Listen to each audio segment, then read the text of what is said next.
देखो हमारी यूनिवर्सिटीज कह रही हूँ, थ्योरीज खत्म हो गई थी बेटा हमारी जीन पियाजे की, जिसमें हमारी 4 स्टेजेस थी।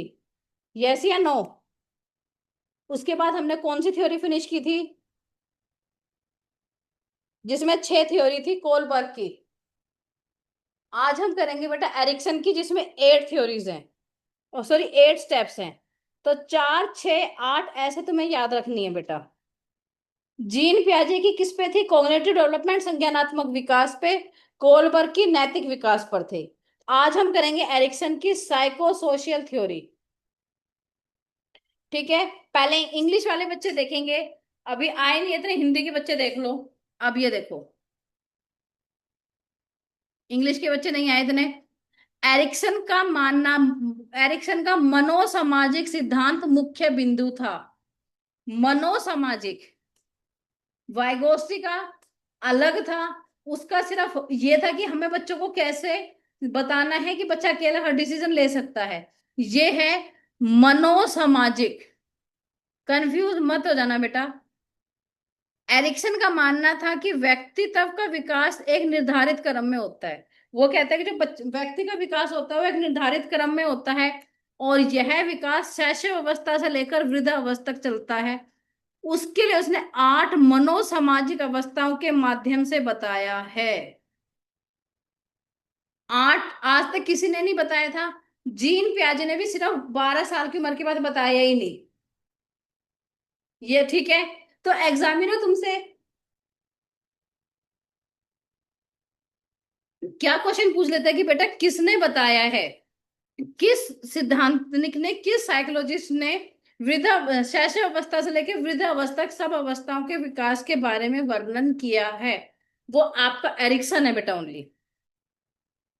वो कहता है कि प्रत्येक अवस्था में, हर क्राइसिस में बच्चा, व्यक्ति एक मनोसामाजिक संकट से गुजरता है, साइको सोशल क्राइसिस से गुजरता है, जिसके कारण बच्चा या बड़ा उसमें सकारात्मक या नकारात्मक में भी हो सकता है। साइको सोशल क्राइसिस किसने दिया था? मनोसामाजिक संकट भी आपका एरिक्सन नहीं दिया था बेटा।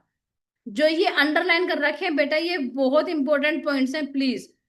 एरिक्सन ने 1958-63 के अनुसार मनोसामाजिक प्रकृति के होते हैं, क्योंकि उसने बताया था कि जो हम हैं, व्यक्ति हैं, वो समाज की सामाजिक आवश्यकताओं और मनोवैज्ञानिक आपका माइंड से टकराव होता है। इस सिद्धांत के अनुसार प्रत्येक अवस्था में सफलता पूर्ण होने के लिए स्वस्थ व्यक्ति का विकास और मूल गुण या बेसिक फीचर्स की प्राप्ति होती है। आपके बेसिक मूल गुण आपकी स्ट्रेंथ होती है, और जो आपका उपयोग आपकी ईगो आने वाली अवस्थाओं, जो आपका ईगो है, जब बच्चा एडोलसेंट की उम्र में आ जाता है, जब बच्चा किशोर अवस्था में आ जाता है, तो हमारी ईगो टकराती है बेटा।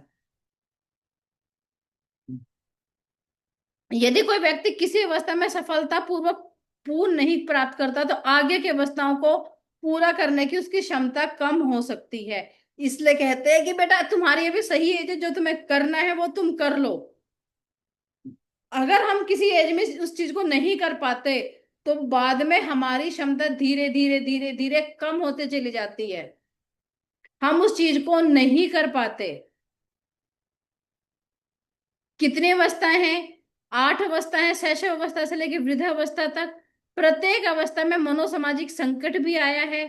व्यक्तिगत विकास एक आजीवन प्रक्रिया है। असफलता आगे की अवस्थाओं में कठिनाई, परंतु बाद में समाधान संभव है या नहीं है, ये बाद में पता चलता है बेटा। ठीक है। अब मुझे कौन बच्चा ये बताएगा कि जो तुम्हारी, जो जिसमें 3 लेवल्स थे, 6 स्टेजेस थे, उस थ्योरी का क्या नाम था, और वो कौन से व्यक्ति पर आधारित थी? मैंने कहा हमारी 3 थ्योरी होगी, जीन पियाजे की, कोलबर्ग की।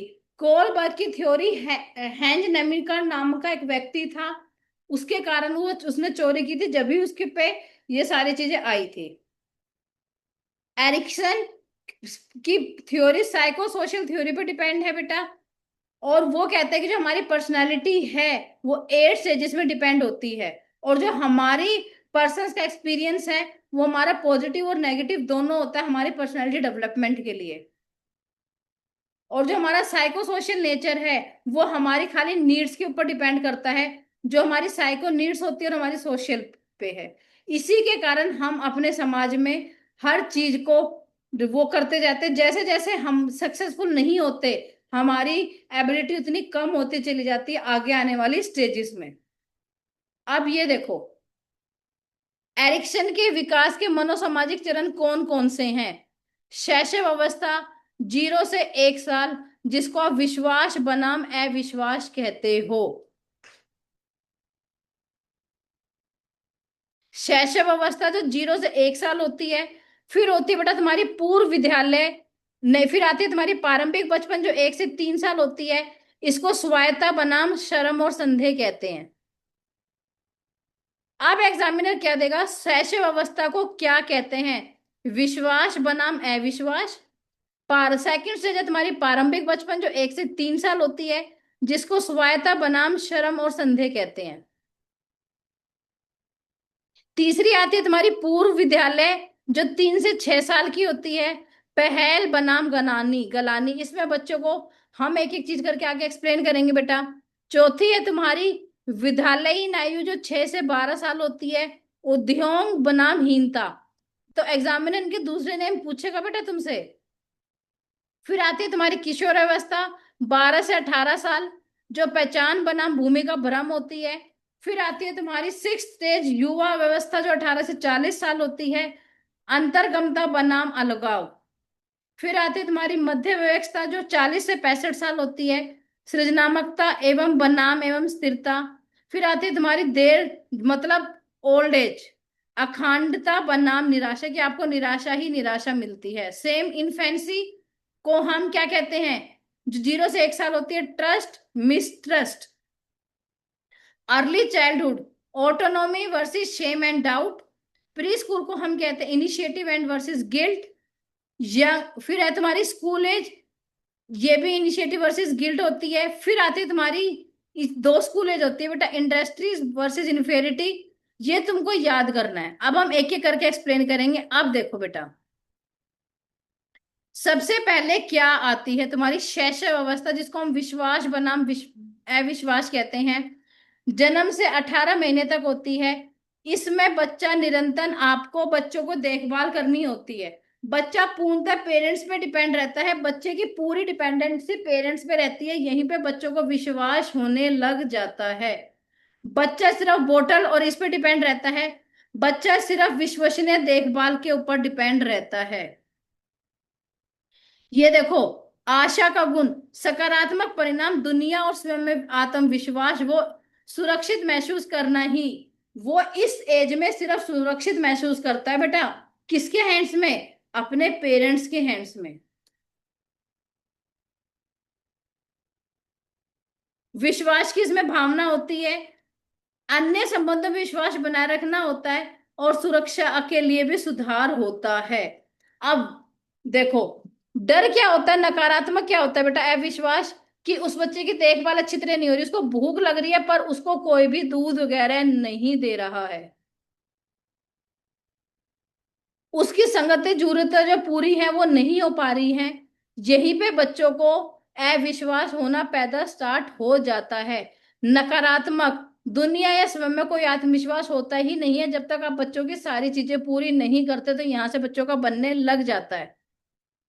यही सेम इंग्लिश में है, कि जब बच्चों की कोई केयर अच्छी तरह नहीं होती, अनरिलायबल नीड मेट होती है, तो बच्चों में मिसट्रस्ट आ जाता है। और ट्रस्ट जब आता है जब बच्चों को अच्छी तरह से सेल्फ फीलिंग होती है और बच्चा हर चीज को महसूस करता है।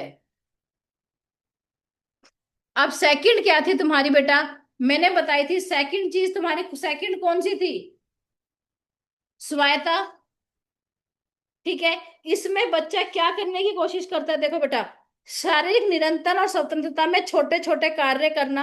अब एग्जामिनर तुमसे क्या पूछेगा, स्वायत्ता की खोज में बच्चा क्या करता है? बच्चा खुद शारीरिक नियंत्रण और स्वतंत्रता के छोटे छोटे, बच्चा खुद अपनी बॉडी पे फोकस कर लेता है, अपनी बॉडी को नियंत्रित कर लेता है, और वो अपने कार्य धीरे धीरे खुद करने लग जाता है। इच्छा शक्ति को प्रोत्साहन कैसे मिलता है? बच्चा स्मृति विकल्पित दुनिया को समझने में आप बच्चा सोचता है कि हाँ मैं ये चीज भी कर सकता हूं, और उसमें आत्मविश्वास की स्थिति पैदा हो जाती है। आलोचना का सामना बच्चों को कब करना पड़ता है? जब हम बच्चों पर अधिक से ज्यादा नियंत्रण करते हैं। अत्यधिक नियंत्रण, शर्म की भावना इसमें बच्चों में कब आती है? यदि खुद को साबित करने के लिए चूक जाते हैं, जैसे वो कुछ बता रहे हैं और हम कहते हैं कि नहीं तुम गलत कर रहे हो, तो बच्चे के अंदर शर्म की भावना आ जाती है। वो खुद को साबित करने के लिए गलत हो जाते हैं, तो बच्चे के अंतर्गत शर्म की भावना आ जाती है। तो बेटा मैंने देख रखा है स्वायत्ता की खोज में बच्चा क्या करता है, इच्छा शक्ति को प्रोत्साहन में बच्चा क्या करता है, जब बच्चा आलोचना का सामना होता है तो क्या करता है। तो ये क्वेश्चन आ जाता है एग्जाम में, एग्जामिनर एज इट इज पूछ लेता है। पेरेंट्स क्या करते हैं बेटा? हम पेरेंट्स का क्या कर्तव्य होना चाहिए? स्वतंत्रता की खोज, बच्चों को शारीरिक नियंत्रण और स्वतंत्रता के छोटे छोटे कार्यों को सीखने के लिए बच्चों को छोड़ देना चाहिए। ये एज ए पेरेंट्स का कर्तव्य होना चाहिए। बच्चे का शारीरिक विकास तेजी से बढ़ता है और अधिक गतिशील हो जाता है। किस उम्र में बच्चे का शारीरिक विकास जल्दी से बढ़ता है? जब बच्चा सेकंड 2 से 4 साल की उम्र में आता है, जब बच्चे का बढ़ता है। पहले खाने या दुनिया को ये समझने में बच्चा रहता है, फिर उसका धीरे धीरे धीरे धीरे उसका विकल्प बढ़ता चला जाता है। तो उसके अंदर आत्मविश्वास की वो क्या बढ़ जाती है? आत्मविश्वास बढ़ता है। माता पिता की भूमिका असफलता और सीखने के लिए एक सुरक्षा और समर्पित हो जाती है। बेटा हर बच्चा अलग होता है। अगर किसी बच्चे के अंदर बचपन में ही ये भावना बैठ जाती है कि मैं ये काम करूंगा मुझे डांट पड़ेगी, तो वो लाइफ टाइम के लिए बैठ जाती है। वो क्या होती है बेटा? लाइफ टाइम के लिए बच्चे के दिमाग में बैठ जाती है। तो वो यही चीज हमने करी है सेकंड स्टेज में, कि हमें बच्चों को इतना भी नहीं डांटना चाहिए कि बच्चे के लिए लाइफ में बैठ जाए कि मैंने क्या गलत किया है क्या सही किया है। तीसरी स्टेज, पहल उद्देश्य का निर्माण, मतलब बच्चे कार्य की योजना बनाना और उन्हें पूरा करना। बच्चे खेल के माध्यम से सामाजिक कौशल विकसित करता है। अब एग्जामिनर तुमसे क्या पूछेगा कि उद्देश्य का निर्माण बच्चा कैसे करता है? पहल बनाम उस कंडीशन में, तीसरी स्टेज में, तो बच्चा अपने आप ही योजना बनाता है, उनको पूरा करता है, और किसके माध्यम से? थ्रू प्लेवेल मेथड, खेल के माध्यम से बच्चा सामाजिक कौशल विकसित करता है। हम पेरेंट्स को माता पिता द्वारा असफलता को स्वीकार करना, और हमें बच्चों की असफलता को स्वीकार करना है, लेकिन हमें बच्चों की प्रशंसा करनी है। जब भी आप बच्चों की पहल को प्रोत्साहित कर सकते हो। आलोचना और अपराध बोध का सामना हमें बच्चों को नहीं कराना। अस्वीकृति, नियंत्रण और जिज्ञासा को खारिज करके रचनात्मकता की, हमें किस किस को आगे बढ़ाना है बच्चों की। अब एग्जामिनर तुमसे क्या पूछ लेगा कि हमें बच्चों की क्या क्या चीज को समाप्त करना है, और बच्चों की क्रिएटिविटी या रचनात्मकता को बढ़ाना है। सिर्फ हमें बच्चों की आलोचना नहीं करनी, उनको अपराध बोध का सामना नहीं कराना। जैसे यहाँ पे पेरेंट्स ने कह दिया तो बच्चे का मोरल लेवल कम हो जाता है। अब देखो, अत्यधिक अपराध बोध और उदासीनता, मुझे चीजें शुरू नहीं करनी चाहिए थी, मैं तो सिर्फ एक समस्या हूं। अब बच्चे आपस में एक दूसरे को गिल्ट फील करा रहे हैं कि मुझे तो सोच रहा है कि मुझे तो करना ही नहीं था। तो बेटा ये भी हमें नहीं करना चाहिए। ये भी आने वाले टाइम में आगे बच्चों के लिए समस्या पैदा कर देते हैं।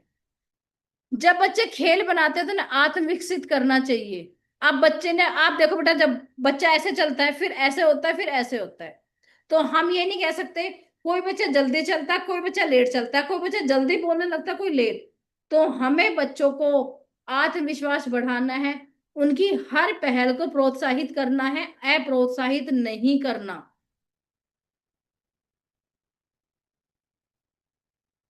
अत्यधिक नियंत्रण है बहुत बड़ा, मुखर होने के लिए कठोर सजा जिज्ञासा आपकी इच्छा शक्ति को, बच्चों की इच्छा शक्ति को दबा देती है। तो हमें बच्चों की इच्छा शक्ति को नहीं दबाना। अब बच्चा कहाँ जाने लग गया? स्कूल। मध्य बाल्यावस्था, बच्चा कहाँ जाने लग गया? परिश्रम बनाम हीनता। चरण 4, इसमें बच्चा शिक्षक, अब टीचर का मेन कर्तव्य है। अब तक किसका था बेटा? पेरेंट्स का।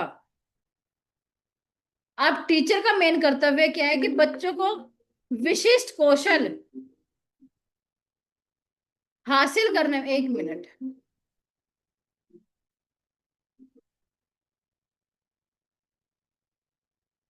अब देखो, शिक्षक बच्चों को विशिष्ट कौशल हासिल करने में मदद करने में एक महत्वपूर्ण भूमिका निभाता है। तो एग्जामिनर तुमसे बेटा यहाँ क्या क्वेश्चन पूछ लेगा कि जो स्टेज 4 होती है उसमें टीचर करता है, पेरेंट्स करते हैं, तो कौन करता है? शिक्षक करता है। बच्चा अपने स्कूल ग्रुप में जल्दी से घुलना स्टार्ट हो जाता है, जल्दी से वो अपने महत्वपूर्ण योगदान वो यहाँ पे ही देता है।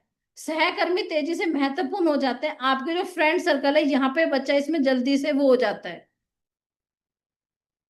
बच्चा समाज द्वारा महत्व दिए जाने वाले कौशल का प्रदर्शन करके अपना प्रयास करता है कि मुझे कैसे अपने समाधान को, अपने कॉन्फिडेंस लेवल को बढ़ाना है। जब बच्चों को प्रोत्साहित और समर्पित किया जाता है तो वो लक्ष्य प्राप्त करने के लिए सक्षम हो जाते हैं। उसमें आपके पेरेंट्स और माता पिता दोनों आ जाते हैं। कुछ उपलब्धि पे बच्चों को गर्व होता है और कुछ असफलता सहायक होती है जो विनम्रता सिखाती है और आत्मविश्वास को। आपको बच्चों को नहीं हो रहा तो आपको बच्चों को विनम्रता सिखानी है, डांटना नहीं है, एज ए टीचर या एज ए पेरेंट्स। यदि उन अनेक प्रयासों को भी, उनके प्रयासों को हतोत्साहित किया जाता है तो वे हीनता का महसूस करते हैं। परिश्रम मतलब आप, बच्चा प्रयास कर रहा है और आप टीचर होके उसको हतोत्साहित कर रहे हो, तो बच्चे में हीनता की भावना आ जाती है। एक बच्चा जो सामाजिक अपेक्षाओं को पूरा करने में विफल रहता है, जैसे खेल, अकादमिक, तो उसकी हीनता का विकास भी एक टीचर और एक स्कूल वाले ही होते हैं बेटा। सफल समाधान क्षमता के गुण का विकास करता है कि हमें बच्चों को कैसे ये सारी चीजें सिखानी है, ये सारा आपका इसमें आता है बेटा। आज आपको 4 स्टेजेस ही कराऊंगी, कल हम और बाकी की 4 स्टेजेस करेंगे, क्योंकि आज आप सभी इतना ही करना, और कराऊंगी तो बेटा आप सब फिर कंफ्यूज हो जाओगे। तो आज हम सिर्फ 4 स्टेजेस ही करेंगे कि हमें कौन कौन सी वो करना है। पहली स्टेज में क्या होता है, दूसरी स्टेज में क्या होता है, तीसरी स्टेज में क्या होता है, और चौथी स्टेज में क्या होता है। ये सारे बेटा आपके पेपर में आते हैं। एक बार मैं फिर से तुम्हारे दोबारा से एक्सप्लेन कर देती हूँ, एक एक करके। आज हिंदी के ही बच्चे, तो हिंदी में ही करती हूँ, फिर सुनना भी।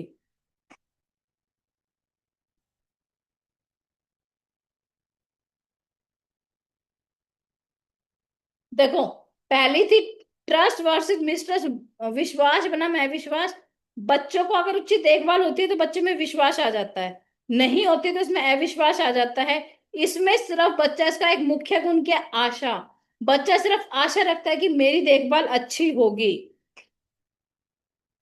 दूसरा क्या था? स्वायत्त बनाम शर्म और संदेह। बच्चा स्वयं अपने काम करने की इच्छा व्यक्त करता है, जैसे चलना, खाना, वस्तुओं को पकड़ना और शौचालय प्रशिक्षण।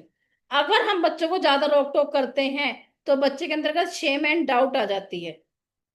विल, इसमें क्या है? इच्छा शक्ति। विल कि बच्चा हर काम खुद करना चाह रहा है। तीसरी स्टेज हमारी थी पहल बनाम अपराध बोध। बच्चा प्रश्न पूछता है, बच्चा नए नए क्वेश्चन पुट आउट करता है, बच्चा नए नए गेम्स बनाता है। मतलब ये है कि बच्चा हर चीज को नई गतिविधियों से करता है, और लेकिन जब हम उसको डांटते हैं तो उसको गलत, गिल्ट महसूस होती है। फोर्थ स्टेज में बच्चा स्कूल में जाने लग जाता है। बच्चा स्कूल में पढ़ाई, खेल, कला और सामाजिक विज्ञान में भाग लेता है। और जब बच्चों को सफलता और प्रोत्साहन मिलती है तो बच्चे में परिश्रम की भावना आ जाती है। और जब बच्चे में बार बार असफलता आती है तो बच्चे में इन्फेरिटी कॉम्प्लेक्स या बच्चे में योग्यता बनाम हीनता आ जाती है। आया दोनों इतना समझ में? वसुधर, मधु बेटा, तो सीटेट में बेटा आपको ये क्वेश्चंस पक्का जी। आते हैं। और ओके। 4 पेजेस हम और बाकी कल करेंगे, और इसके एमसीक्यू क्वेश्चन, इसके माइंड मैप और इसके मिनोमिक्स। ठीक है बेटा? ठीक, ओके।